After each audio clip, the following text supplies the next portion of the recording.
Hello बच्चों, तो आओ प्रश्न को देखते हैं। यदि साइन अल्फा तथा कॉस अल्फा समीकरण ए गुनी x square plus b x plus c बराबर 0 के मूल है तो बी स्क्वायर बराबर क्या होगा। तो इसके लिए चार विकल्प दिया गया है। ए विकल्प में ए स्क्वायर माइनस 2 गुनी ए सी, बी विकल्प में ए स्क्वायर प्लस 2 गुनी ए सी विकल्प में ए स्क्वायर माइनस ए सी, डी विकल्प में ए स्क्वायर प्लस ए सी। तो दिए गए चारों विकल्प में से बच्चों हमें सही विकल्प का चयन करना है। तो दिए गए प्रश्न की मुख्य अवधारणा की बात करें तो बच्चों यहाँ पर हम देखेंगे, यदि द्विघात समीकरण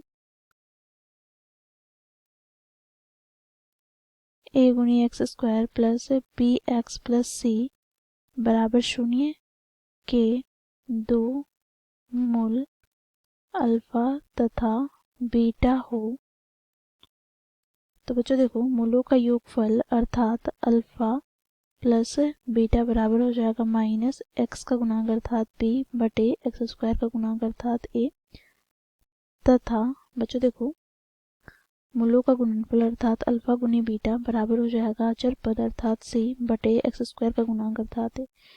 तो इस मुख्य अवधारणा की सहायता से बच्चों हम दिए गए प्रश्न को हल करेंगे। बच्चों देखो प्रश्न में हमें द्विघात समीकरण दिया गया है तो इसे बच्चों हम लिख लेंगे। तो देखो यहाँ पर दिया गया द्विघात समीकरण क्या है, तो ए गुनी x square plus b x plus c बराबर 0। अब बच्चों देखो इसके दो मूल हमें दिए गए हैं। अल्फा का मान दिया गया है साइन अल्फा, इसे हम अल्फा डैश मान लेते हैं, तथा दूसरा मूल बीटा डैश बराबर दिया गया है कॉस अल्फा। ठीक है। अब बच्चों देखो यहाँ पर हम देखेंगे मूलों का योगफल अर्थात alpha dash plus beta dash बराबर क्या हो जाएगा। तो बच्चों देखो यहाँ पर माइनस बी बटे ए, अर्थात बच्चों देखो यहाँ से हमें प्राप्त हो जाएगा sine alpha plus cos alpha बराबर माइनस बी बटे ए। इसे हम समीकरण 1 मान लेते हैं। ठीक है।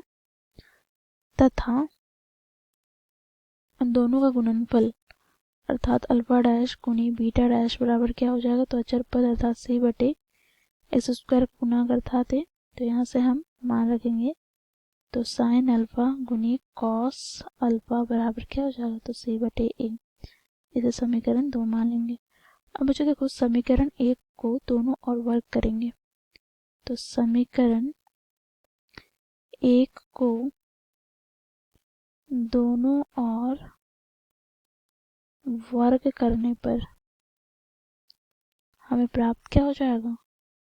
तो देखो यहाँ से बच्चों sine alpha plus cos alpha का होल स्क्वायर बराबर माइनस बी बटे ए का होल स्क्वायर। बच्चों देखो इसे हम ए प्लस बी का होल स्क्वायर के रूप में तोड़ेंगे तो ये हमें प्राप्त हो जाएगा a square plus b square plus 2 गुनी ए बी के रूप में।